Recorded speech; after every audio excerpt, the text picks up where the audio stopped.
პატარა დინარიდან ან ტბიდან გადავედი დიდ ოკეანეში. უნდა გამოგვეკვვლია სამყარო, თვალებ ახვეულს, რაღაცამ შენში იცის, რომ ყველაფერი კარგად იქნება. უცბად აღმოაჩენ, რომ რაზეც იდექი, ის ჩამოიშალა და შენ ახლა ახალი საყრდენები უნდა მოძებნო. სხეულთან კონტაქტი ქრება, თითქოს. რომ სადღაც ხარ, იქ არ ხარ, ანუ არც საქართველოში ხარ, არც ახალგარემოში ხარ, მხოლოდ მაშინ ხდება მარიკაცვლილება, როგორც კი მივიღებთ იმას, სად ვართ. მე დამემართა პანიკური შეტევა. ძალიან კარგად ვიცოდი ეს თემა ზოგადად რა არის, მაგრამ ვერ მივხვდი რა დამემართა. ამ დროს გაქვს შიში რომ მოკვდები. უცბად ჩემი ფანტაზიები, რომ ხედავ როგორ გამოაცხადა ზო ქართველი მოგალაგე კანადაში, ვანკუვერში, გარდაცვლილი პოვეს რაღაცა. თითქოს შენს პრობლემასთან რჩები მარტო, ამ დროს შენი ფსიქიკა გაბრუნებს ადრეულ ასაკში, ძალიან პატარა ასაკში, როდესაც პირველად გამოსცადა შიში. პანიკური შეტევა მეტაფორულად არის ძახილი ურთიერთობისკენ. საკუთარი თავის დაკარგვა იწყება მაშინ, როდესაც ადამიანებს გვაქვს ფსევდოსაყრდენები. ფსევდოსაყრდენი და გეჩვენება, რომ შენი იდენტობა დამოკიდებულია შენს კარიერაზე. შენი იდენტობა დამოკიდებულია იმაზე, ვისი ცოლი ხარ. შენი იდენტობა დამოკიდებულია იმაზე, როგორი დედა ხარ და როგორი შვილები გაზარდე. შენი იდენტობა დამოკიდებულია შენს წარმატებაზე თუ წარუმატებლობაზე. ჩემთვისაც საქართველოდან წასვლა დროებით თუნდაც ესეც გლოვის ძალიან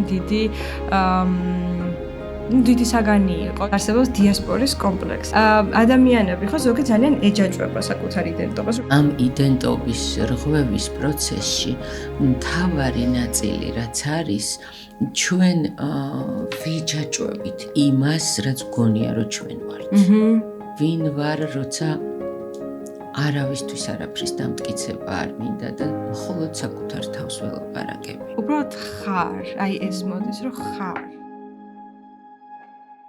მოგესალმებით ტრანსფორმაციის ზონაში მარიკა ხალიანთან ერთად და დღეს ვარ ძალიან გახარებული, მყავს ჩემი უსაყვარლესი ადამიანი სტუმრად, რომ თინი ბასილაია, რომელთანაც მაკავშირებს უკვე 10 წელზე მეტი ურთიერთობა და ჩვენ დავიწყეთ პირველად გავიცანით ერთმანეთი 2013 წელს, როცა სიტყვა ტრენინგი მაშინ ადამიანებმა არ იცოდნენ და მახსოვს, როდესაც ჩამომყავდა სხვადასხვა ტრენერები, მე ვიყავი მაშინ ორგანიზატორი და ჩამომყავდა სხვადასხვა ტრენერები და ტრენინგებს ვაწყობდით, ადამიანების დაპატიჟება რო გვჭირდებოდა, ტრენინგი რა არისო კითხულობდნენ და ამ დონეზე გვჭირდებოდა მაშინ ახსნა ადამიანებისთვის ამ ნაწილის და მაშინ იყო თინი ჩვენთან პირველი მსმენელი და მას მერე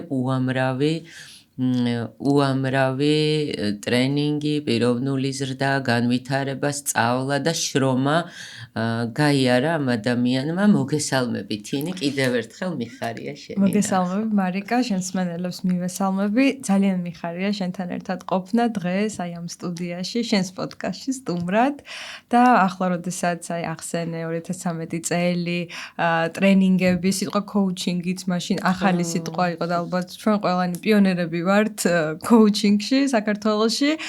უცბად აი ესე რომ გადაიარა, ხო იცი რაღაცა თვალწინ რომ გაგირბენს აი ეს პერიოდი და მართლა რომ ხელა გზა გამოვიარეთ და რამდენი საინტერესო და ღრმა პროცესი საკუთარი თავის ძიების და ტრანსფორმაციის, რასაც შენი პოდკასტი და ჩვენი დღევანდელი თემა ეხება.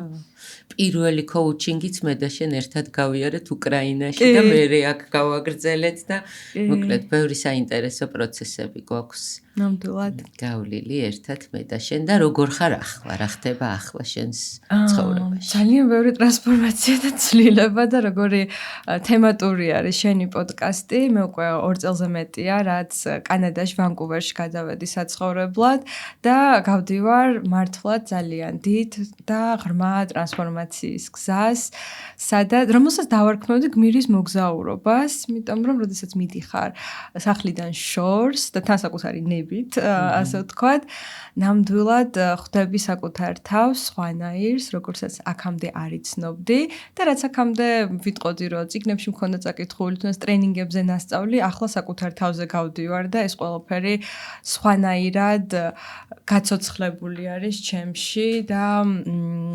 ჩემი პროცესის ნაწილი ხდება, რომელიც არ არის მარტივი პროცესი, მაგრამ ძალიან საინტერესო პროცესი არის და ამ გზაში გრძნობ, რომ სადღაც საინტერესო ადგილას მიდიხარ, რომელიც ჯერ არ იცი რა არის და ამაში არის მთელი ხიბლი. სწორედ ამიტომ ჩვენ დღევანდელი დღის თემა ავირჩიეთ, როცა აღარ ხარ ის, ვინც იყავი და როცა ხდება ახალი მეს დაბადება და მე ვხედავ, რომ შენ ცხოვრებაში ბევრი ასეთი ეტაპი გქონდა, როცა ძველი იდენტობა აღარ მუშაობს, როცა ძველი იდენტობის ჩამოშლა ხდება და მე მოდის დიდი სიცარიელე, სანამ ახალი მეს ძიების პროცესი არის უდიდესი სიცარიელის პროცესი ამ დროს და დიდი გაურკვევლობა და შენ როგორ გაიარე ეს ყველაფერი შენ თავს? ალბათ ყველაზე მეტად უფრო კრიტიკულად ეს დაიწყო 2022 წელს, როდესაც გადავედი საცხოვრებლად კანადაში, 2022 წლის ბოლოს. მანამდე მიცხოვრია, ძალიან ბევრი მოგზაურია, მაგრამ ვიტყვი, რომ მოგზაურობა და სხვაგან ცხოვრება ეს არის სრულიად განსხვავებული რამ. როდესაც უკვე გადადიხარ საცხოვრებლად სხვაგან, მანამდე მე ვცხოვრობდი უკრაინაში, ჩემი მეუღლე უკრაინელი არის და 2020 წელს გადავედი იქ და 2 წელი ვცხოვრობდი. თუმცა ოჯახურ გარემოში, როდესაც ხარ თან ახლოს შენს ქვეყანასთან, ამას ვერ გრძნობ და ფაქტიურად ძალიან მარტივი იყო ეს ჩემთვის, მაგრამ როდესაც უკვე ვანკუვერში, კანადაში გადავედი საცხოვრებლად, ის არის აბსოლუტურად სხვა სამყარო, მარიკა, ძალიან განსხვავდება საქართველოსგან, ბუნებრივია, ევროპისგან ძალიან განსხვავდება, სრულიად სხვა მასშტაბი არის და ესეთი შეგრძნება მქონდა, რომ პატარა დინარიდან, ან ტბიდან გადავედი დიდ ოკეანეში. და გახარ შენ ძალიან დიდი ოკეანის წინაშე და უნდა გაიკვლიო გზა. იცი რა გავს ეს პროცესი, გახსოვს ჩვენ ვიყავით ტრენინგზე კარპატებში, როდესაც თვალები აგვიხვიეს და უნდა გამოგვეკვლია სამყარო თვალებ ახვეულს და კარგად გვეგრძნო აი სად ვდგამთ შემდეგ ნაბიჯს, იქ რაღაც შეიძლება ეკალს შევახეთ ხელი და გვეტკინა, იქ რაღაცა ხეს ვეცნობით ისე რომ ვერ ჭინჭრებში შევედი და ჩემი მეწყვილე მიჭერდა. ხო, როგორი პროცესი იყო და ესეც გავს აი ზუსტად აი ამას, რომ თვალები თითქოს ახვეული აქვს, მიდიხარ, ზუსტად ვერ ხედავ, ანუ უცნობ ტერიტორიაში ხარ, მაგრამ თან რაღაცა შენში იცის, რომ ყველაფერი იქნება კარგად. ეს არის რაღაც საოცარი პროცესი, ეს შეგრძნება, რომ თან ბუნებრივია შფოთა, იმიტომ რომ შეუძლებელია არის შფოთო და არ გეშინოდეს, როდესაც ახალ ტერიტორიაში ხარ და სრულიად გაქვს დატოვებული კომფორტის ზონა, მაგრამ რაღაცამ შენში იცის, რომ ყველაფერი კარგად იქნება. და იმ რაღაცას რო ჩაჭიდებ ხელს და მასთან კონტაქტში რო ხარ და ხელი ჩაკიდებული ამ რაღაც ნაწილთან რომ მიდიხარ, ეს არის ძალიან დიდი ნდობის შეგრძნება. ოღონდ აი თითქოს აი ბეწვის ხიდზე გავლას გავს. აი ეს ყველაზე მეტად შევიგრძენი, რა თქმა უნდა, ამ პროცესში ვიყავი, რომ აბა ვინ ვარ ახლა ამ ახალ კონტექსტში. აქამდე ვიცოდი რა მინდოდა, რა იყო ჩემი მიზნები, გეტყოდი 5 წელიწადში სად ვიქნები, 10 წელიწადში სად ვიქნები, 20 წელიწადში სად ვიქნები, იმასაც ვხედავდი, მაგრამ უცბად როდესაც ახალ კონტექსტში ხვდები, თან ძალიან დიდ ოკეანეში, იმიტომ რომ დინარიშ და ზღვაში ვიცოდი რა მინდოდა და საით მივდიოდი, მაგრამ ოკეანეში ძალიან დიდი არჩევანი არის, ძალიან ბევრი რამ არის და ამ არჩევანს ცოტათი იბნევ, იმიტომ რომ ისიც გინდა, ესეც გინდა, ესეც გაინტერესებს, ესეც გეძახის, ისიც გეძახის და ძალიან ბევრი გზა არის. და ბუნებრივია ეს ჩემში შფოთვას იწვევდა და მომინდა რომ რაიმე დამეხატა და უბრალოდ აი რაღაცა ეს ხელოვნების გავლით, ასე ვთქვათ, გადმომეტანა ეს შეგრძნებები და ავიღე ეს ტილო და სხვადასხვა ფერები, სხვადასხვა ძალიან ფერადი იყო ის ფერები, რა დავიტანე და შევხედე, შეგვიძლია მე რა ვიცი თუ საშუალება იქნება პოდკასტის ვიდეოში ეს სურათი დავდოთ და შევხედე ამ ნახატს, რომელიც იყო აბსტრაქტული იყო, ეს ვარდისფერი, სტაფილოსფერი, ყვითელი, ძალიან ნათელი ფერები იყო. მაგრამ შინაგანად შფოთავდა მეშინია, იმიტომ რომ ზუსტად არ ვიცი რა პროცესში ვარ, ხო, ასე ვთქვათ. მაგრამ აი ამ ნახატს რო უყურებდი, ისეთი ოპტიმიზმი, იმედი, რაღაცა ცხივი მოდიოდა და ვფიქრობდი, რომ ეხლა მე თუ შფოთავ და ცუდად ვარ, როგორ შეიძლება რომ აი ეს შევქმნა და მივხვდი, რომ შიგნით ჩემში რომელმაც ეს შექმნა, იმან იცის, რომ ყველაფერი კარგად იქნება, ის გზაში არის და ის ენდობა საკუთარ თავს და ჩემი ამოცანაა, რომ მასთან კონტაქტში ვიყო. ჩემ გონებაში კი არა, რომელსაც ძალიან ბევრი შიში აქვს, რომ აბა რა იქნება, აბა როგორ იქნება, აბა როგორი წარმატებული კარიერა დავტოვე, აბა როგორი დაკავებული ადამიანი ვიყავი, აბა როგორ პროცესში ვიყავი. ხო, ჩემთვის აი ის რაც საქართველოში შევქმენი და ძალიან ბევრი წელი ჩავდე ამაში და უზარმაზარი ენერგია შრომად ვერ გეტყვი. შაბათ-კვირასაც მუშაობდი, იმიტომ რომ სიამოვნებდა ეს. ხო, აი პრეზენტაციები ეს ყველაფერი რაც ჩემი ცხოვრების ძალიან დიდი ნაწილი იყო, ჩემი იკიგაის დიდი ნაწილი, ჩემი მისიის ნაწილი, ხო? იქ ეს ყველაფერი იცვლება, ახალი მისია უნდა, ან ამის ტრანსფორმირება უნდა მოახდინო იქაურ გარემოში.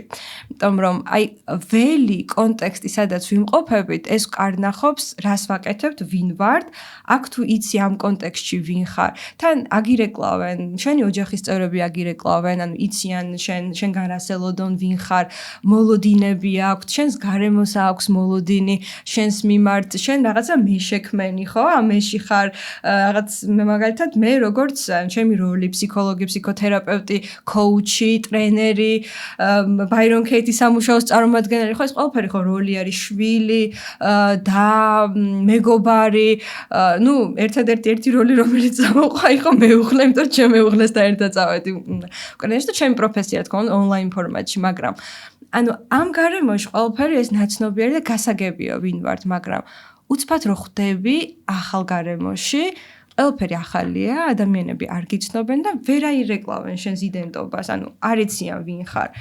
და ამ დროს შენ ჩერდები, ოკეი, აქამდე ვიცოდი ვინ ვიყავი და ეხლა ვინ ვარ? გამარჯობა, აი ეს პროცესი, როდესაც მართლა ხვდები საკუთარ თავს და აი აქ იწყებ უკვე საკუთარი თავის შენებას. შენებას და ნუ ალბათ დაბრუნებას იმასთან, რაც აქამდე შენში იყო, მაგრამ აქამდე დრო არ გქონდა, რომ ან შეხვედროდი, ან გაგეცნო და ერთი სიტყვით ვიტყვი, რომ ძალიან საინტერესო პროცესია, მაგრამ ძალიან არა მარტივი. მოსმუქად რო ვთქვათ. ახლა შენ რაც ილაპარაკე, მე მომესმინა, როგორ გადმოვთარგმნი, რომ მთელი წლების განმავლობაში, როდესაც ცხოვრობთ და ვიზრდებით ბავშვობიდან, ჩვენ ვქმნით გარკვეულ იდენტობას. ჩვენი ენა, სტატუსი, ურთიერთობები, კარიერა, რაც შევქმნით, ის სტატუსიც, ის იმიჯიც, რომელიც შევქმნით, როგორიც მინდოდა რომ დავენახე საზოგადოებას, ურთიერთობები, აქ ყველა გიცნობდა. აქ შენ იყავი თინი, რომელიც ყველა მიცოდა, ვინ არის და სწორედ ამისთვის ბევრი იშრომე იმისათვის, რომ ადამიანებს აი ამ სტატუსით და ფორმით წარდგენოდი და ეს იყო შენი იდენტობის ნაწილი.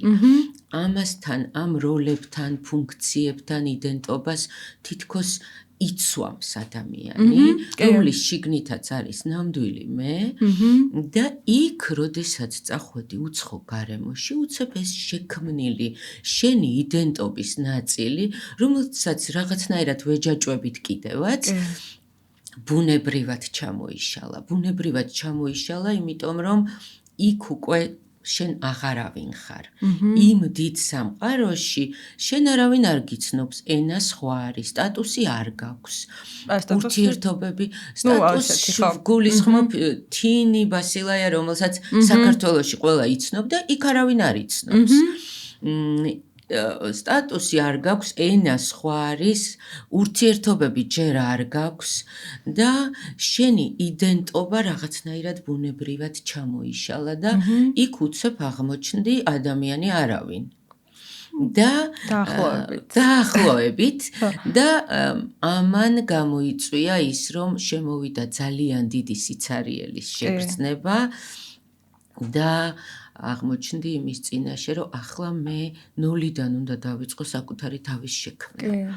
ახლა მე თავიდან აი ამ დიდ ოკეანეში, როგორც შენ დაარქვი ოკეანე, უნდა დავიწყო საკუთარი თავის შექმნა და სანამ ახალი იდენტობის შექმნას დაიწყებდი, პირდაპირ მოგიწია შეხვედრა იმასთან, თუ ვინ ვარ მე. და ხარ ამ ყველაფრის მიღმა შუაში. ანუ ეს შუაში ყოფნა ძალიან საინტერესო პროცესი არის.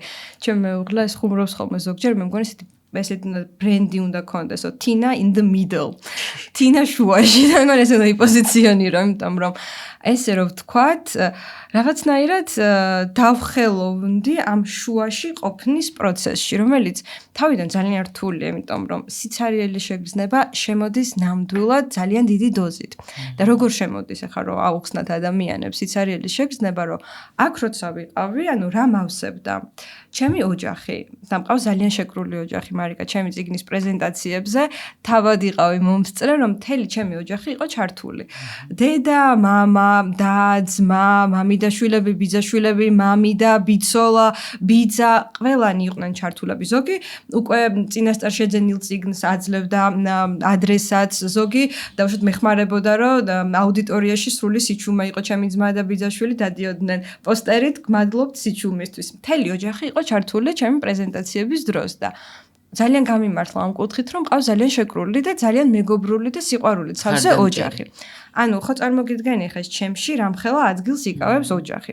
შემდეგ პროფესია და საქმე, რომელიც ჩემ მისიის ნაწილია, რომელმაც, რამდენი დაბრკოლება გადამატანინა, ხო? აი, წიგნის გამოცემა, რომელიც აი აბსოლუტურად პირველი წიგნის გამოცემა მთლიანად მე დავაფინანსე და საქართველოში ხო, აი, დიდი წიგნის გამოცემა, ხო, როგორ გინდა თავის პრეზენტაცია და ეს ყველაფერი საკუთარ თავზე აიღო, ხო? მაგრამ ესეც გავაკეთე იქ ბაირონ ქეითის სამუშაო სკოლაში წასვლა, ვიზებზე უარი, მაშინ ვიზა ლიბერალიზაცია არ იყო, მაგრამ მაინც ჩასვლა, ხო, ეს ყველა ძალიან ბევრი რამ იდგა ამის მიღმა და ეს ხო ძალიან დიდი ენერგია არის და ენერგიას რო დებ, მე ეს ყველაფერი შენთვის ძალიან ძვირფასია, იმიტომ რომ იცი ეს ყველაფერი რა დაგიჯდა და როგორ აი რუდუნებით შექმენი, ხო? და ის უამრავი ადამიანი, ათასობით ადამიანი, რომელთანაც მიმუშავია, მქონია შეხება, დავხმარები ვარ წერილები, რომლებიც ყოველდღე თითქმის მოდიოდა თინი წიგნი წავიკითხან, თინი 2 წლის წინ ჩართული ვიყავი შენ პროგრამაში და დღეს შემხვდა ჩამოწერილი სია მიზნების და თურმე ყველაფერი შემისრულებია და ეს ყველაფერი რომელიც მოდის, ძალიან დიდი სისავსის შეგრძნება მოქონდა ამასაც და რა თქმა უნდა, პირადი ცხოვრება ეს ყველაფერი ის ჩემი ცხოვრების სტილი, საქართველოს, ქართული კულტურა, ქართული ენა, ქართული მუსიკა, ზოგადად აი საქართველოს ყველა კუთხე, ჩვენი კულინარია, ეს ყველაფერი ვიყავი მე. ოკეი, ეხლა მოვხვდი ვანკუვერში, კანადაში. სადაც ეს ყველაფერი არ მაქვს. ქართული რესტორანის არ არის, მარიკა, ალბათ მე ვიქნები ვინც გახსნის, იმიტომ რომ დავიწყე ქართული კერძების მომზადება, იმიტომ რომ არ გვაქვს ქართული რესტორანი, არ არის ბევრი ქართველი იქ. დიახ, როგორ მინდა იცი ამას ახლა შევხედოთ, რომ შენ ხარ თან კოუჩიც, ფსიქოთერაპევტიც და ძალიან ბევრს მუშაობ საკუთარ თავზეც და ადამიანებთანაც ბევრს მუშაობ. მოდი ახლა ეს ყველაფერი განვიხილოთ ორ ჭრილში. ერთი როგორც კოუჩის და ფსიქოთერაპევტის ჭრილში და მეორე როგორც კლიენტის ჭრილში. როგორი მიდგომა გაქვს ასეთი ტიპის ადამიანებთან, იმიტომ რომ ვიტყოდი შენი კლიენტებისთვის, რომ მათ ძალიან გაუმართლათ, იმ თვალსაზრისით, რომ შენ თავად გაქვს ყველაფერი სიღრმისეულად ეს განცდილი, შენ თავში გავლილი, უამრავმა ტკივილმა გაიარა შენში და ამიტომ ისეთი სიღრმე გაქვს, რომ ასეთი გამოწვევებით მოსულ ადამიანებს შენნაირი კოუჩიც და თერაპევტის გაცილებით კარგად მიეხმარები და სიღრმისეულად შეძლებ მათ დახმარებას და ამიტომ ეხლა რომ შევხედოთ ამას ორი კუთხით, ერთი როგორც კოუჩის და ფსიქოთერაპევტის კუთხით და მეორე როგორც თინი როგორც კლიენტი. შეგვიძლია აი სანამ ამას შევხედავთ, აი სიცარიელეზე უბრალოდ დავასრულო, რომ ადამიანებს არ კონდეთ განცდა, რომ საშიში არის ეს სიცარიელე. რომ ნახე ეს ყველაფერი რაც აქამდე მავსებდა, იქ უკვე ის ოჯახი იქ არ მყავდა და უშუალოდ ჩემი საქმე იქ ამ დოზით როგორც საქართველოში იყო არ მიმდინარეობდა, ხო? და მე იქ იწყებ უკვე ახლებურად საკუთარი თავის დანახვას და სიცარიელე ხო ზოგადად თითქმის სამყაროში არ არსებობს და იწყება იმის შევსება. იმ ახლებურით, რაც აქამდე საკუთარ თავში არ აღმოგიჩენია და იქ აღმოვაჩენ. აქ უბრალოდ ამას დავამატებდი, რომ ადამიანებს არ შეეშინდეთ ვინც დაუშვდა პირებს, რომ სადმე წავიდეს საცხოვრებლად, ან შეიძლება ცხოვრებაში დაუდგათ პერიოდი, რომ აქვს შინაგანი სიცარიელი. ამის შესაძლებლობა შეიძლება. რაც შეეხება ახლა, ხო, აი, როგორც თინი კლიენტი და როგორც თინი თერაპევტი, ხო? კი, მუშაობ მარიკა ასეთ ადამიანებთან, უფრო მეტიც ახლა ხან დეკემბერში გეშტალტ თერაპიის ევროპული დიპლომი ავიღე და გავაკეთე ეს სადიპლომო თემა, სწორედ დავიცავი ამ საკითხზე, მეს ტრანსფორმაცია, სელფის ტრანსფორმაცია და აი შფოთვა, პანიკური შეტევები ემიგრაციის კონტექსტში, როდესაც მეს ტრანსფორმაცია მიმდინარეობს და ადამიანი მოხვდება ახალ გარემოში და ვინ ვარ მე? აი ეს მომენტი დადგება და უცბად აღმოაჩენ, რომ რაზეც იდექი, ის ჩამოიშალა და შენ ახლა ახალი საყრდენები უნდა მოძებნო.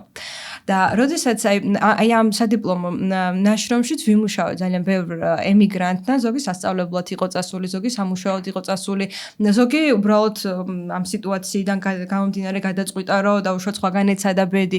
სხვადასხვა, ასე ვთქვათ, ვიხმაროთ ეს ბექგრაუნდი, არ მინდა რომ უცხო სიტყვები ვიხმაროთ. სხვადასხვა სიტუაციის და ცხოვრების გამოცდილების მქონე ადამიანები. თითქმის აი ყველასთან არის ეს მომენტი, რომ სხეულთან კონტაქტი ქრება, თითქოს. რომ სადღაც ხარ, იქ არ ხარ, ანუ არც საქართველოში ხარ, არც ახალ გარემოში ხარ, თითქოს ხარ სადღაც შუაში და ამ დროს შენი ფსიქიკა ძალიან შფოთავს, იმიტომ რომ შენ არ ხარ შენ სხეულთან კონტაქტში, დამიწებული არ ხარ ახალ გარემოში. ამიტომ როგორც ფსიქოთერაპევტი, ხო, პირველი რასაც ვიწყებთ არის დამიწება. რომ ადამიანი მყარად იდგეს თავის ფეხებზე. აი ეს გადატანითი მნიშვნელობითაც და პირდაპირი მნიშვნელობითაც, ხო? აი ძალიან ხშირად თერაპიის დროს ვეუბნებოდი ადამიანებს, რომ ფეხები გიდგას იატაკზე, არა, ჰაერში, იმიტომ რომ ჰაერშია თითქოს ადამიანი შეგრძნების დონეზეც და ვიწყებთ იმით, რომ ფეხებს დგამენ ადამიანები იატაკზე. კარგად გრძნობენ საყრდენს ფეხქვეშ, რომ სხედან სკამზე, ესეც საყრდენი არის და პირველი ძალიან მნიშვნელოვანია სხეულში დაბრუნება. რომ შენ იგრძნო, რომ შენ ამ სხეულში ხარ, აქ და ახლა ხარ, აქ და ახლა შენ კარგად ხარ.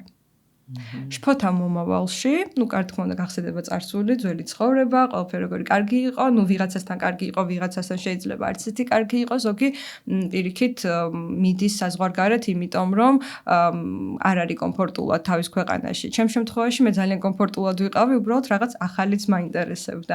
მე მგონი ეს რაღაცა ეს ექსპერიმენტია, რომელიც მე მგონი ჩემ ცხოვრებაში შემოვიტანე, იმიტომ რომ მინდოდა გამეგო უფრო მეტი. და საკუთარ თავზე გადავწყვიტე, რომ ეს გამევლა უფრო მეტი და ჯერჯერობით არ ვნანობ და იმედი არ ვინანებ.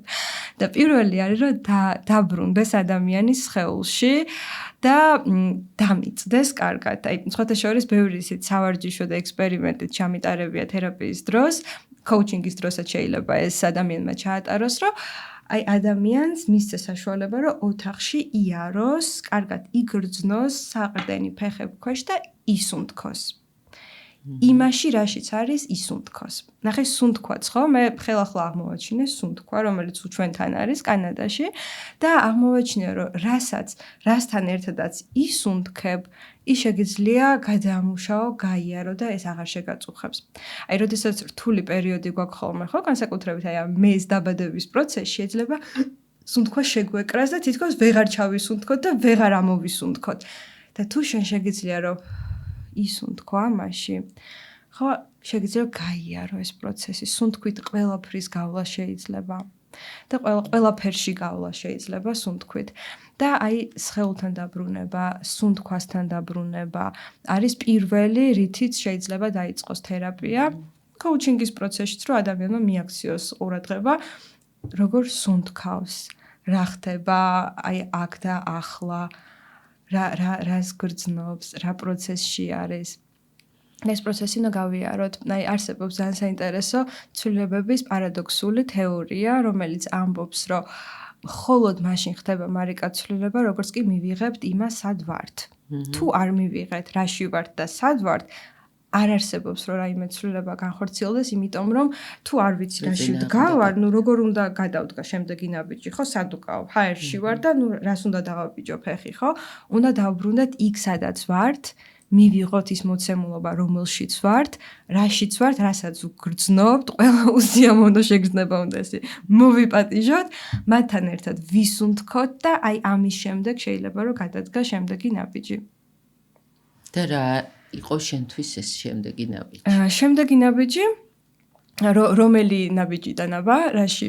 აი, როდესაც პირველად მიიღე ის სიცარიელის შეგრძნება.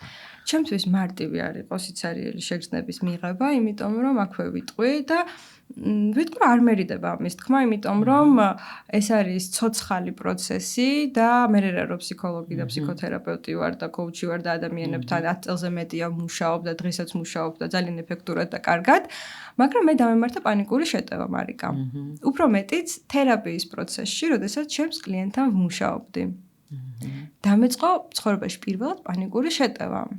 და ეს ძალიან კარგად ვიცოდი ეს თემა ზოგადად რა არის, მაგრამ ვერ მივხვდი რა დამემართა. დავაბრალე რომ ყავის მიღება შეერკუზე და დილით ადრე ვნიშნავ ხოლმე სესიებს, დროის განსხვავება არის და მირჩევნია ხოლმე რომ დილით ადრე დავიწყო სამუშაო პროცესი. და მივხვდი რომ უცბად ძალიან ამიჩქარდა გული, აქ კუჩთან რაღაცა მომიჭირა და ხვდები რომ ვერ ვსუნთქავ. თერაპიის პროცესში ვარ ჩემს კლიენტთან. ვთხოვე რომ ცოტა ხანი პაუზა გაგვეკეთებინე, იმიტომ რომ თავს კარგად ვერ ვგრძნობდი. და კიდევ კარგი ჩემი მეუღლე იყო სახლში და შევედი მასთან ოთახში და ვიყავ მთლიანად გაფითრებული და ფერი მქონდა დაკარგული და ამ დროს გაგ შიში რომ მოკვდები.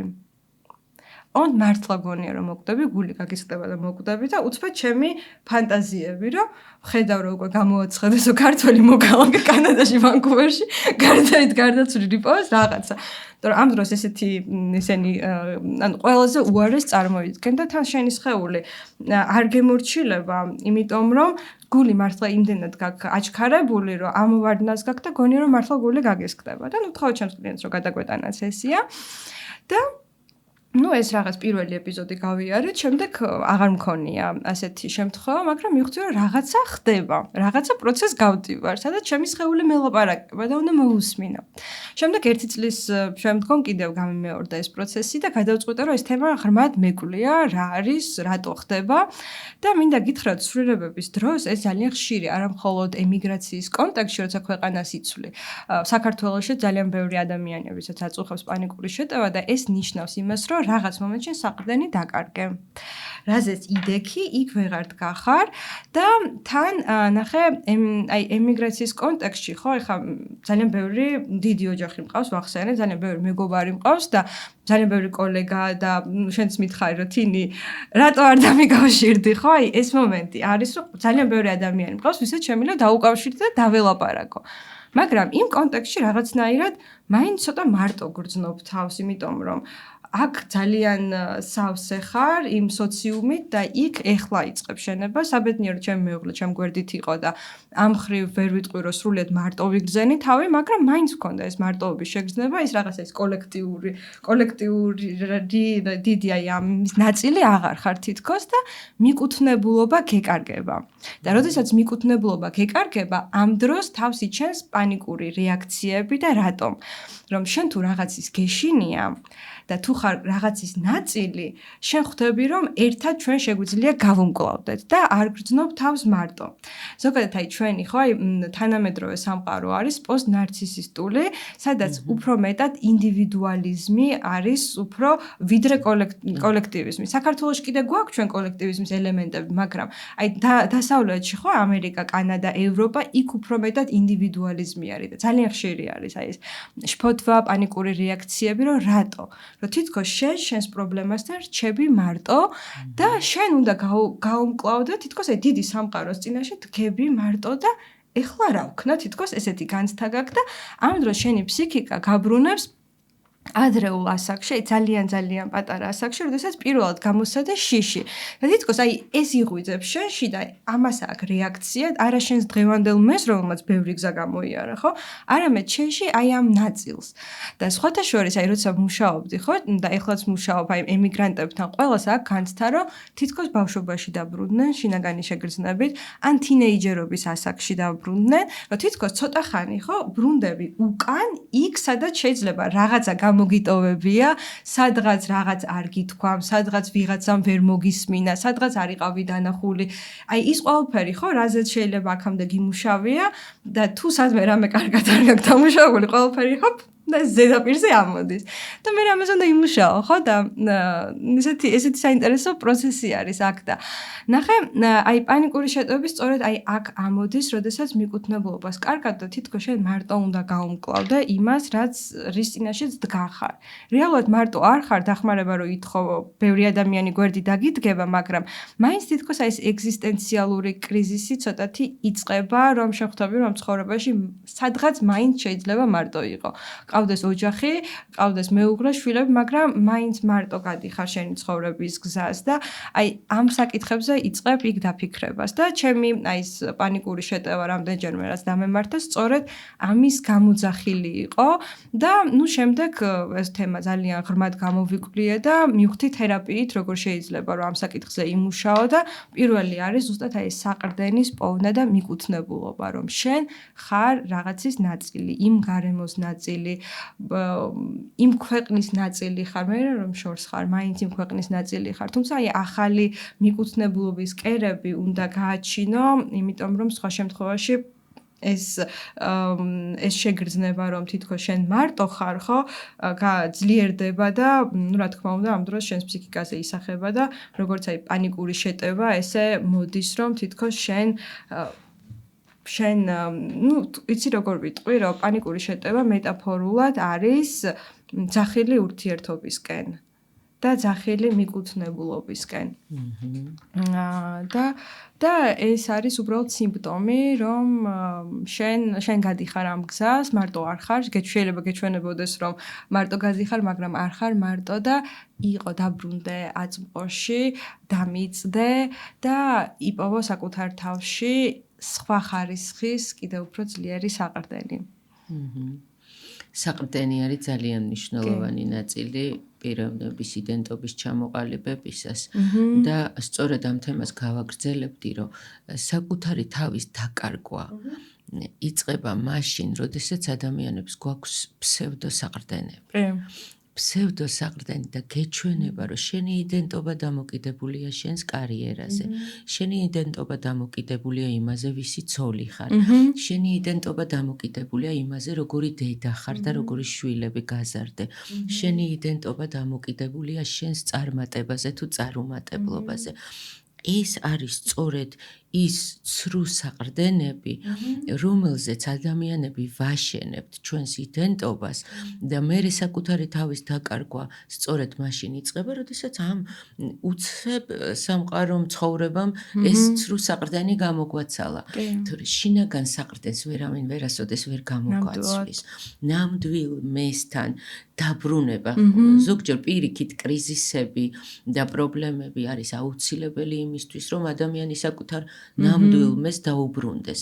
ეს არის ის ფსევდოსაყრდენები, რომელზეც გონია რომ აშენებული ვართ და ვაშენებთ ჩვენს იდენტობას და პირიქით სამყარო თუ ამას გვაცლის, ეს კრიზისი არის ზუსტად ნიშანი, რომ საკუთარ ნამდვილ მეს დავუბრუნდეთ და სწორედ ეს არის ფსევდოსაყრდენების ნაწილი და ნამდვილი მეს პოვნის პროცესი იწყება ამ კრიზისების დროს და ამ კრიზისების მერე იწყება ყველაზე ნამდვილი პროცესი, ყველაზე ჯანსაღი პროცესი, როდესაც გარე საყრდენები, აი ვამბობ ხოლმე, რომ ამ საყრდენებზე დავდივართ როგორც ყავარჯნებზე. ხშირად ჩვენი მშობლები გაუცნობიერებლად მშობელი ჰიპერმზრუნველობით, აი ამ ბევრფეხებიანი ყავარჯნის როლს ასრულებს ხოლმე შვილებისთვის. არა მარტო მშობლები, ჩვენ ხშირად ვეყრდნობით ვიღაცას, რაღაცას, სტატუსებს, ადამიანებს,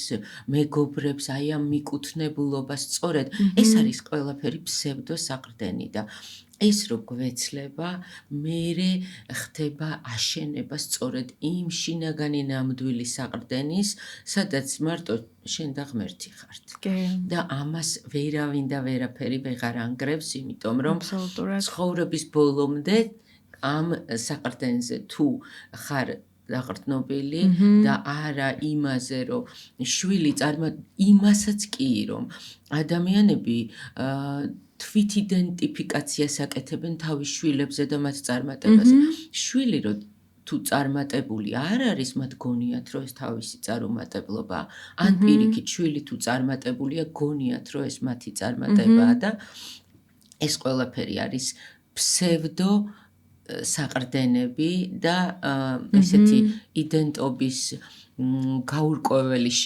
გაურკვეველი იდენტობის შენება, რომელიც არის ნიღაბი იმისთვის, რომ გადავრჩე. კი, აბსოლუტურად, აი, ნამდვილად ეს ყველაფერი არის გადარჩენის, თვითგადარჩენის მექანიზმები, რომელიც თითქოს უფრო მეტად გვაშორებს საკუთარ თავს. აი, გახსოვს ჩვენ გვიმუშავია კიდევაც, რა შეუკვეთე და რა ჩამოვიდა, რო ხუმრობდით, ხო? თითქოს რა შევუკვეთე, რომ ყველაფერი მქონდა, მეგრძნო სიყვარული, ერთობა და ასე შემდეგ, მაგრამ თითქოს რაც გვინდა, ყველაზე მთავარი ხო ეს არის, რომ ჩვენც გვიყვარდეს და სხვებსაც უყვარდეთ. აი, ამ სიყვარულში ყოფნა, ხო? სიყვარული როგორც მართლა ჩვენი იდენტობა.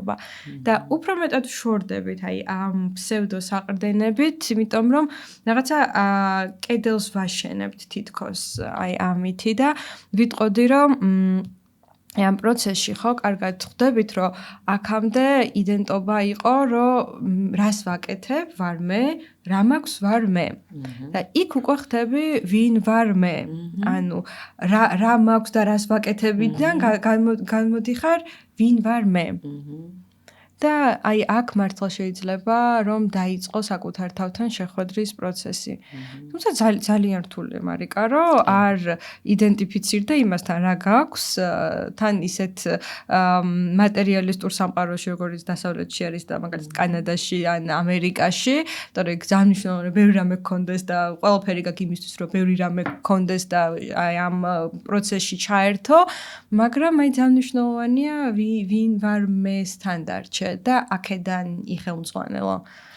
ხო, ძალიან მნიშვნელოვანია ამ ქაოსურ მატერიალურ სამყაროში, სადაც სულ სხვა ფასეულობებს გვიდებს ეს მატერიალური სამყარო, ჩვენ არ ვიქცეთ იმ რობოტებად, რომელიც მოქოქილი, ავტომატური მანქანა არის, რომელიც აი ამ მოხვეჭაზე და რა უნდა მქონდეს და რითი შევქმნა ჩემი რაღაცნაირი მაინც გამოდის, რომ ეს იდენტობა მაინც არის რაღაცა სიყალბესთან. ოღონდ გაუცნობიერებლად.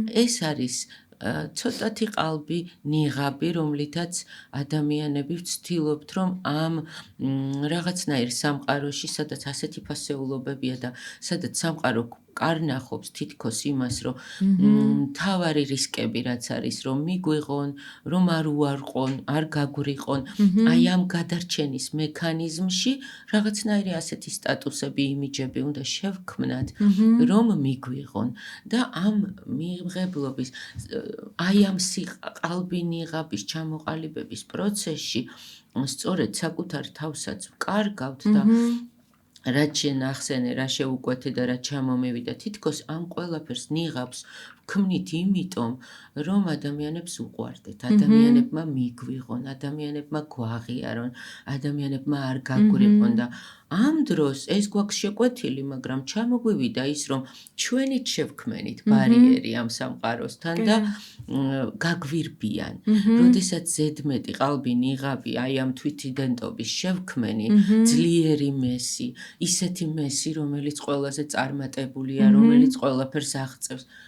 ამითი განვიზიდავთ ადამიანებს, იმიტომ რომ ამ რაღაცების მტკიცებით, რომ ის მაქვს, ის ვარ, ეს შევქმენია, ამითი ადამიანებს ფარულად მესიჯებს ვეუბნებით, რომ მე შენზე მეტი ვარ. და როცა ამ მესიჯს ეუბნები ადამიანს, იმას შენთან ყოფნა კი არა, შენგან გაქცევა უნდა, იმიტომ რომ თვითონ გრძნობს, რომ შენ ფარულად ეუბნები, რომ არა, შენ უფრო ნაკლები ხარ ვიდრე მე.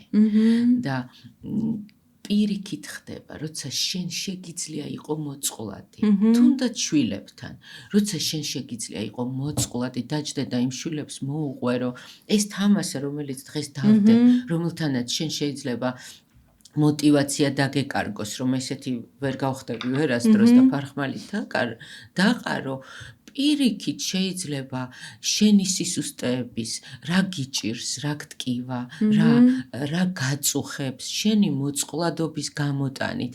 თუნდაც იმ გზის მოყოლით შენ შვილებთან თუ გარშემო ადამიანებთან როგორ ტკივილებზე გაიარა ამ ყველაფერმა, რასაც თუნდაც არ აქვს მნიშვნელობა ფსიქოთერაპევტი ხარ თუ კოუჩი ხარ, ადამიანები ვართ და ყველამ რაღაც ტკივილის გზა გამოვიარეთ და პირიქით, რაც უფრო მეტი ტკივილი გაქვს განცდილი და რაც უფრო მეტი სიღრმეში ხარ ნამყოფი, უფრო მეტად შეგიძლია ადამიანებს დაეხმარო და ამ მოწყვლადობის გამოტანა გვიჭირს. ამ ჩვენი სინამდვილის გამოტანა გვიჭირს. მოწყვლადობასთან კონტაქტში ყოფნა ვისწავლე. იცი, აი ეს რო თქვით, რომ ძლიერი მე, ხო?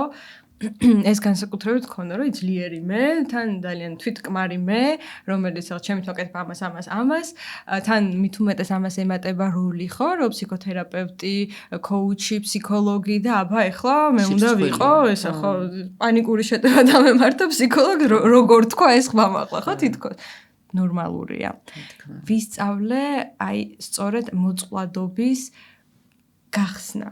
და აი იმაზე რაც ჩემში ხდება, ამაზე საუბარი და ეს ძალიან მნიშვნელოვანია, იმიტომ სხვა შემთხვევაში და ძალიან დიდი სიმამაცია ვიტყვი, რომ თუ შენს მოწყვლადობაზე საუბრობ, აი ხლა რაც გავაზიარე, ხო? ჩემთვის ძალიან მოწყვლადი ნაწილი არის, ხო? რომ ხმამაღლა ვამბობ, რომ აი ამ პროცესს დავუშვათ სხვა ქვეყანაში გადასვლის დროს გავდივარ, მაგრამ ეს ძალიან მნიშვნელოვანია, რომ ესეც საკითხებზე ვისაუბროთ ადამიანებმა, იმიტომ რომ ყველას აქვს თავისი მოწყვლადი მხარე, მაგრამ ადამიანები ამას მალავენ და კიდე თუ დააკვირდები სოციალურ ქსელში, ხო, აი Instagram-ი, Facebook-ი და ასე შემდეგ, ადამიანებს აქვს ტენდენცია, რომ ის საუკეთესო მხარე ნაწილი აჩვენონ, ხო, მაგრამ ჩვენ ხო თითქოს ვერ ვხედავთ რა ხდება ამის მიღმა და ილუზია იქმნება, რომ ვიღაცას აქვს იდეალური ცხოვრება.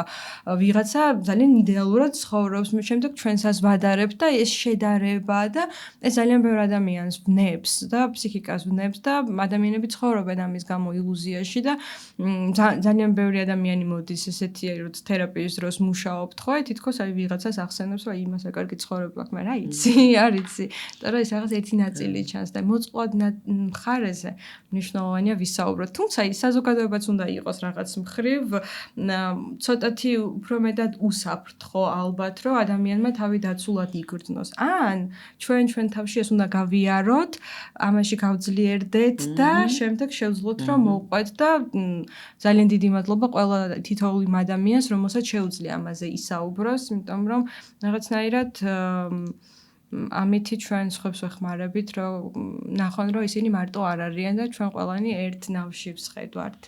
ჩვენ სწორედ იმით ვეხმარებით ადამიანებს, რომ ის ილუზია, რაც შენ ახსენე და ის სიყალბე, რაც მე ვახსენე, არის ერთი და იგივე. სიყალბე არის გაუცნობიერებლად. უბრალოდ ჩვენ თავად ვერ ხვდებით, რომ ამ ილუზიაში ვამყოფებთ საკუთარ თავებსაც. სპეციალურად არ ვატყუილებთ ადამიანებს. ეს არის ისეთი ილუზია, რომელსაც ჩვენც ვერ ვაცნობიერებთ და სწორედ ასეთი კრიზისები იწყება მაშინ, როცა იდენტობა ირღვევა და შენი იდენტობა, რომელიც წლების განმავლობაში თითქოს აშენე, ეს ფსევდოსაყრდენი უცებ აღარ მუშაობს. მე მახსენდება ჩემი კლიენტი, რომელიც 20 წელი იყო მენეჯერულ პოზიციაზე და უცებ დატოვა სამსახური და წამოვიდა და ისეთი შინაგანი კრიზისი დაეწყო, არ იცოდა რატომ უნდა გაეღვიძა დილას. იმიტომ რომ მისი იდენტიფიკაცია იყო მიჯაჭვული რაღაცნაირ ამ როლზე, მენეჯერის როლზე.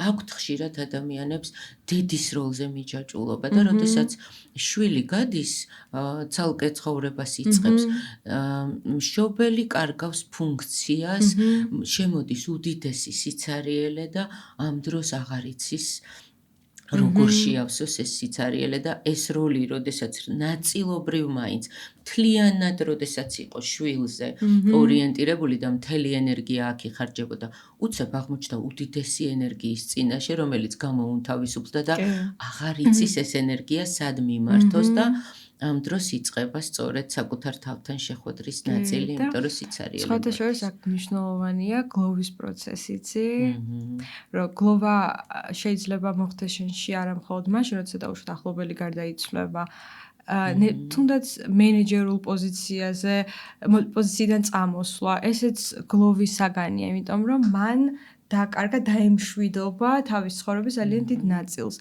ჩემთვისაც საქართველოდან წასვლა დროებით თუნდაც ესეც გლოვის ძალიან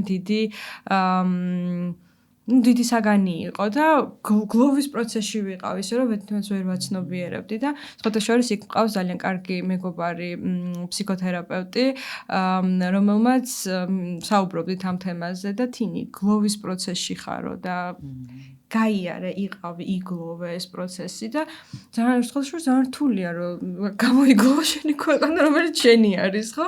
მაგრამ როცა სხვაგან ხარ, უნდა რაღაცნაირად გააკეთო ეს სეპარაცია, რომელიც ძალიან რთულია, იმიტომ რომ შენი იდენტობა, განსაკუთრებით შედგება ვინ ხარ შენი ენა, შენი დაუშვათ სიმღერა, კულტურა, დამწერლობა, ყველაფერი, ხო? როგორი მდიდარი კულტურის ნაწილი ვართ, ხო?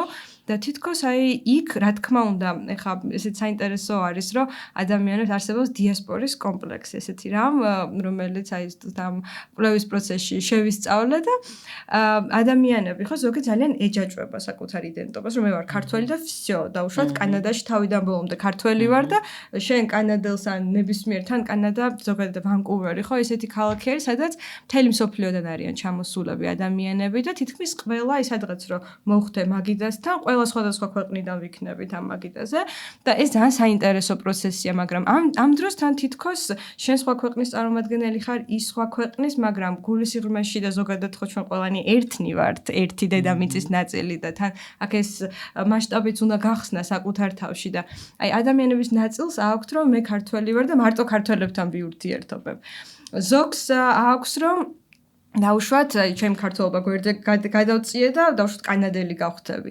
და აქ არის ძალიან საინტერესო პროცესი, რომ მულტიკულტურიზმი უნდა შემოვიტანოთ ჩვენს თავში, რომ ჩვენ გვაქვს ჩვენი იდენტობა, მაგრამ ეს იდენტობას რაღაც ძალიან დიდი ნაწილი არის და დაუშვათ მე კანადელი, იაპონელი, დაუშვათ პორტუგალიელს ყველას გვაქვს რაღაცა საერთო და ერთი დედამიწის შვილები ვართ და ამის შემოტანაც სხვათა შორის ესეც რაღაც ძალიან საინტერესო პროცესი არის და ხო, აქაც რაღაც ახალი მე იბადება, იმაზე მეტი ვიდრე დაუშვათ არის მარტო ჩვენი ნაციონალობა. აქ დავიწყო სხვათა შორის არასოდეს კითხვის ნიშნის ქვეშ არ დამიყენები ეს, რომ დავუშვათ მე ვარ ქართველი, ხო, მაგრამ დავიწყო ფიქრი, რომ ოკეი, მე ვარ ქართველი, მაგრამ იქნებ ქართველზე კიდევ უფრო რაღაცა მეტიც არის ჩემში, რომელიც მთლიანად დედამიწას აერთიანებს. მეც ვგეგმავ კანადაში სტუმრად ჩამოსვლას ერთი თვით და მე შეიძლება იქ ერთადაც ქართველებისთვის შეგვიძლია რაღაცა მასტერკლასი ან ტრენინგი ან რაღაცა მსგავსი ჩავატაროთ და რაზეც მინდოდა გამომახვილებინა ყურადღება არის ის, რომ ამ იდენტობის რღვევის პროცესში მთავარი ნაწილი რაც არის ჩვენ ვიჯაჭვებით იმას, რაც გონია რომ ჩვენ ვართ. კანადელობა, ქართველობა, შენ ასეთი სიტყვა ახსენე წეღან, რომ მე ძალიან ძნელიაო, როცა დაკარგე შენი ქვეყანაო. შენ კი არ დაგიკარგავს შენი ქვეყანა, შენი იდენტობის ნაწილი თითქოს ჩამოშალე შენ შიგნით. იქ რომ გადახვედი, რაღაცნაირი იდენტობა დაიკარგა ამ ნაწილის, რომ მე ქართველი ვარ, იმიტომ რომ ენა არ არის, იმიჯი არ არის, ურთიერთობები არ არის, ხო, კულტურა სხვა არის და შენი ქვეყანა არსად არ წასულა, ისევ იქ არის, მადლობა ღმერთს და რა თქმა უნდა, აქ რა თქმა უნდა, ხა ეს შეიძლება ისე ჟღერს, თუმცა იქ ძალიან ქართველიო შეგვიძლია თქვა. სხვათა შორის ძალიან ბევრს ლაპარაკობ ხოლმე საქართველოზე და ყავს ერთი კანადელი მეგობარი მარიკა, რომელსაც ჰქონდა დაბადების დღე ცოტა ხნის წინ, სამწუხაროდ მე აქ ვიყავი და ვერ მივედი მასთან დაბადების დღეზე და მან შეუკვეთა ქართული საჭმელები თავის დაბადების დღეზე. კანადელი, რომელსაც არანაირი კონტაქტი საქართველოსთან არ ქონია, მონრეალში დაბადებული, გაზრდილი, ვანკუვერში ცხოვრობს, შეუკვეთა არც გაუსინჯავს ქართული საჭმელი, რაც თავარი, ერთადერთი ქართული ღვინოა გასინჯული და იმდენად აი საქართველოს ქართული ეს გადაწყვიტა, რომ დაბადების დღეზე შეეკვეთა და ეს თავისი რაღაც მენიუში ყოფილიყო ქართული კერძები, ხაჭაპური, ფხალი, სხვადასხვა საჭმელები და ნუ რა თქმა უნდა ესეც ანუ არ ვიტყვი რომ ну, ესე რთულად ასახსნელია, იცი, ერთი მხრივთან თითქოს ის კონტექსტი გეკარგება ვიტყოდი. შენში ქართველი ჩნდება, მაგრამ რაღაცა ამაზე მეტიც იხსნება. და მნიშვნელოვანია მარტო ამ ქართველობას არ მივეჯაჭვოთ, გავხსნათ ადგილი უფრო გლობალურისკენ, თუმცა ну, ბუნებრივია, ჩემი ისტორიის ძალიან დიდი ნაწილი არის, ისა დავიბადე, რაში დავიბადე, რა ენაზე ვსაუბრობ და ხო, ეს ძალიან ძვირფასია და ამის ხო ამ პროცესში მთავარი ჩანაცვლება ხდება, ვინ უნდა ვიყო, ამისი ჩანაცვლება ხდება, ვინ ვარით. ვინ ვარ. იმიტომ რომ მანამდე უნდები გვაქვს, იმდენად ბევრი უნდა გვაქვს ჩვენ ცხოვრებაში ბავშვობიდან, რომ ასეთი უნდა ვიყო, ისეთი უნდა ვიყო, ის უნდა მქონდეს, ეს უნდა გავაკეთო, ის უნდა და ეს უნდები უცებ ჩამოიშლება და ერჩება ვინ ვარ. და ამ დროს იწყება ნამდვილი ძიება საკუთარი თავის და საყრდენის ვარ ძალიან მრავალმხრივი არის, იცი? იმდენად მრავალმხრივი არის. აი შემიძლია ერთი მაგალითი მოვიყვანო.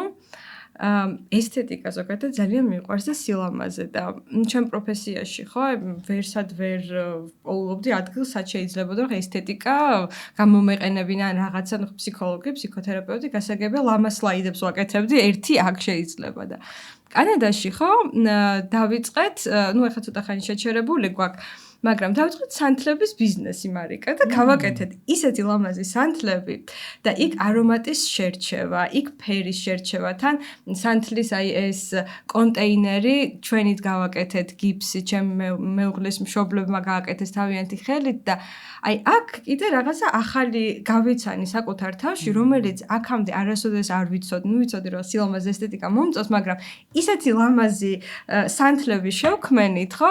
ну ამ ნაწილს ხო ვერასოდეს ვერ გავიცნობდი საკუთარ თავში. და როდესაც ვამბობ, რომ ძალიან მრავალმხრივი ვართ, ხო, როცა მართლა დგები იმ გზაზე, როცა პოულობ ვინ ვარ მე, შეიძლება იმდენი სიურპრიზი დაგხვდეს, რომ თავადაც გაოცდე, თურმე რამდენი რამე შემიძლია, რამდენიც იყო ფსიქოთერაპევტი და ლამაზი სანთლები გაკეთა ხო როგორი სხვადასხვა. რატომაც არა. თუმცა ძალიან შემოქმედებითი პროცესი არის, მინდა გითხრა და ისეთი ხო აი ძალიან თელი ეს არის. ძალიან ცოცხალი შემოქმედებითი პროცესია, ისე როგორც თერაპიის პროცესი და კოუჩინგის პროცესი, როდესაც ცოცხლად რაღაცა პროცესს ქმნი, ხო, ადამიანთან ერთად. მაგრამ აი ეს არის, რომ შეიძლება დავუშვათ აი ამ სიცარიელემ ბევრი რაღაცა საინტერესო რაღაც საინტერესო დაბადოს და ეს ძალიან საინტერესო პროცესი არის. ძალიან საინტერესოა თინი და შეჯამებისკენ რო წავიდეთ მთლიანობაში, რაც არის ვინ ვარ მაშინ როცა ყველაფერი ჩამომშორდება. ვინ ვარ როცა მოვიშორებ იმ როლებს, რომელთანაც იდენტიფიკაციას ვაკეთებ. და ვინ ვარ როცა არავისთვის არაფრის დამტკიცება არ მინდა და მხოლოდ საკუთარ თავს ველაპარაკები. ვინ ვარ მაშინ როცა არ მინდა ადამიანებს მოვაჩვენო რომ ასეთი ვარ, როგორიც მინდა რომ დამინახონ ისეთი კი არა, ნამდვილი როგორიც ვარ, რაც მტკივა, რაც მაწუხებს, რაც არ მომწონს ჩემ თავში, აი ეს ნაწილები რომ გადმოვფინო მაშინ ვინ ვარ და როგორი ვარ და აღმოჩნდება რომ გაცილებით მეტად საყვარლები ვართ ასეთი. კი. აი თან მოდის აი ეს სიტყვა presence, ანუ უბრალოდ ხარ, აი ეს მოდის რომ ხარ და როლების გარეშე. ხარ. როლი არ გჭირდება. და იყო აი ამ ხარში რომ მე ვარ, საერთოდ სხვა მდგომარეობა არის და საკმარისია, იცი? საკმარისია რომ მე ვარ. საკმარისები ვართ. საკმარისები ვართ, კი? კი, თვითკმარები და საკმარისები ვართ. თუ ზედმეტ როლებს ჩამოვიშორებთ ჩვენგან, ილუზიებისგან გამოვალთ და იმ რეალობას შევხედავთ, რომ ვიღაცის პროექტი კი არ ვართ, ღმერთის პროექტი ვარ და მე შემიძლია საკუთარი თავის პროექტი ვიყო და მე თვითონ შევქმნა ის, ვინც ვარ და სულ რომ არავინ და არაფერი არ შევქმნა, რომ ვარ, ეს უკვე არის ძალიან დიდი საჩუქარი. ნამდვილად, იმიტომ რომ იმდენად დიდი ჩარჩო შეიძლება იყოს თითოეული ეს როლი, ხო, მიწებებული სტიკერებით გვაქვს და უკვე თითქოს აი ამის მიხედვით უნდა ვიცხოვროთ და აი ამას რო ცოტა ხანს გვერდით გადაწევ, ხო? და რაც დარჩება, ხო? ის თითქოს აი ახლა მომდის ესეთი განცდა, რომ იმდენად სრულფასოვანია, რომ არაფრის ზემოდან მიწებება, შელამაზება არ ჭირდება. რაღაც ახლა უსმენ წარმომიდგა ეს ლამაზი რაღაცა არც ვიცი რა რაღაცა ფორმა რომელიც ხო უბრალოდ არის და არაფრის დადებას არ საჭიროებს, იმიტომ რომ უკვე არის და ძალიან საკმარისი არის. დაიმახსოვრე ეს ფორმა და დახატე მერე, როდესაც გექნება ამის შესაძლებლობა და რას ეტყოდი ახლა ადამიანს, რომელიც ის ძალიან დიდ სიცარიელეში და არ იცის რატომ უნდა გაიღვიძოს დილას. ვეტყოდი რომ მარტო არ არის, მეც ყოფილ ვარ, ვიჯექი მე ჩემს სიცარიელეში, მეც მქონდა განცდა რომ ეხლა რატომ უნდა მართლა მქონდა იცი ეს განცდა, ეხლა რა ვაკეთო? აი ეს მომენტი რომ დაუშვათ ჩემი ოჯახსწორები იქ არიან, ჩემი საქმე იქ არის, კაი ონლაინ გასაგებია, მაგრამ იქ არის, ანუ იქაური არის, ხო? მეც მქონდა ეს განცდა და გვაქვს ადამიანებს სხვადასხვა შეიძლება აქ იყოს საქართველოში, მაგრამ რაღაცის გარეშე დარჩეს, ხო, რაც მისთვის მნიშვნელოვანი იყოს პროცესში, უსაფრთხოა იყოს იმ პროცესში, ეს პროცესი უნდა გავიაროთ და ნორმალურია და ჩვეულებრივ ვერ ვიტყვი, მაგრამ ოკეია იყო შუაში. და ძალიან დიდი ძალა შეიძლება შემოვიდეს თუ აი რაღაცნაირად დავხელოვნდებით ვიყოთ შუაში და პროცესში. შუაში მე ნიშნება რომ არც მიწისა ვარ, არც ძისა? არც მიწაზე ვდგავარ ბოლომდე და არც მოდი ვიტყოდ მე სხვა სიტყვას გამოვიყენებ, ვიყოთ პროცესში. ნორმალურია ვიყოთ პროცესში, შეიძლება რაღაცა არ ვიცოდეთ, რაღაცა იბადებოდეს, რაღაც იქმნებოდეს, მაგრამ ნორმალურია ვიყოთ აი აქ და ვეტყოდი რომ ძალიან მნიშვნელოვანია სხეულთან დაბრუნდეს. ისუნთქოს იმასთან, რასაც გრძნობს. აი, სუნთქვა ძალიან მნიშვნელოვანია, იმიტომ რასაც ჩავისუნთქავ და მოვისუნთქავ, რასთან ერთად ვისუნთქებთ, ხო? ეს უკვე გავლილი არის, ამან ჩვენში უკვე გაიარა. და ისუნთქოს და რა თქმა უნდა, თერაპია, რა თქმა უნდა, კოუჩინგი ძალიან ეხმარება, აი საყრდენებზე აქაც ვიტყვი, ხო? აი კოუჩინგი ძალიან დიდი როლი, რომ ერთ-ერთი, ხო, აი თერაპიის დროსაც და როცა კოუჩინგით მუშაობ, მაშინაც ვიყენებ, რომ შემდეგი, ანუ სად მივდივარ, ხო? ეს შეიძლება დღევანდელი საყრდენი გახდეს, იცი? რომ შენ თუ იცი რა გინდა და თან, როდესაც შენ თავს უახლოვდები, მე უფრო კარგად ხვდები მართლა რა გინდა, ხო? აი ამ დროს თითქოს აი ის რომ შენ გინდა და იქ არის, შეიძლება იქ არის და დღეს შენ აქ ხარ, მაგრამ ის რომ იქ არის, ხო? ეს ძალიან დიდი საყრდენი დღეს შეიძლება დადგეს, იმიტომ რომ რაზეც შენ დგახარ, იმიტომ რომ შენ იქითკენ მიდიხარ. და თუნდაც აი ესეც აი ამის ხედვაც ადამიანს, რომელმაც დღეს როცა იღვიძებს და რისთვის ვიღვიძებ, არ იცის, ხო? მასაც შეუძლია იპოვოს ახალი რისთვის. სუსტად, კი. და რისთვის ყოველთვის თუ ვსუნთქავთ, ხო, არის რისთვის უკვე არსებობს და სხვათა შორის აქვე ვიტყვი, მგონი გამეხსნა ფანტაზია, მაგრამ ერთს ვიტყვი, რომ ვიქტორ ფრანკლი, რომელმაც შექმნა ლოგოთერაპია და საზრისის თერაპია, ხო, ის ამბობს, რომ ჩვენ ხშირად ვეძებთ, იცი როგორ თქვა, ისე კარგად თქვა, ზუსტად მინდა სიტყვები გავიხსენო, რომ ხო, კითხვებს და პასუხებს ვეძებთ ცხოვრებაში, მაგრამ რა არის თუ იქნებ ჩვენ ვართ მთლიანად პასუხი ცხოვრებისთვის. ცხოვრება კითხვა და ჩვენ ვართ, ჩვენი გამოვლინება არის პასუხი. და თუ ვართ, ესე იგი ეს პასუხი ისევ გაცემის პროცესში არის და არის საზრისი არსებობს. უბრალოდ უნდა მიმოვიხედო, ზოგჯერ სვირწინ გვაქვს და აქამდე ვერ ვამჩნევდით. ან ძალიან დაკავებულები ვიყავით და ვერ ვამჩნევდით. ძალიან ბევრ რამეს ვერ ვამჩნევთ, იმიტომ რომ ავტომატურ პროცესში ვართ და ვერ ვაცნობიერებთ იმას, რა ხდება ამ წამს. რომ ამ წამს არის მხოლოდ სიმშვიდე. ამ წამს შეგვიძლია იყოს მხოლოდ სიყვარული და ამ წამსში არ არსებობს არანაირი რისკი. ამ წამს შეგვიძლია ვიყოთ მხოლოდ საკუთარ თავზე დაყრდნობილები და მეტი არც არავინ არ გვჭირდება. არანაირი როლი არ მჭირდება იმისთვის, რომ ვიგრძნო, რომ ცოცხალი ვარ და ეს უკვე ძალიან დიდი მადლია, რომ ცოცხალი ვარ. ნამდვილად, აი აქ და ახლა ეს ყველაზე დიდი რესურსია, აქ და ახლა, აი აქ ყოფნა. და ესეც საყრდენი შეიძლება გახდეს. რა თქმა უნდა. ერთ-ერთი იდენტობის გამოცლის ნაწილი არის სწორედ ის, რომ ადამიანს მიზნები ეკარგება და აღარ იცის რა გააკეთოს და კოუჩინგის სწორედ მაგაზეთ გასწროცა ადამიანს აპოვნინებს თავის მიზანს ან მას, ვისაც აქვს ეს მიზანი, როგორ მივიდეს იმ მიზნამდე ამაში ეხმარება. ძალიან დიდი მადლობა თინი. მადლობა მარიკა მოწვევისთვის, როგორც ყოველთვის. შენთან საუბარი არის ძალიან საინტერესო, ღრმა, ემოციური და ყოველთვის ეს შინაგანი კავშირი და კონტაქტი ყოველთვის იგრძნობა. მადლობა თინი.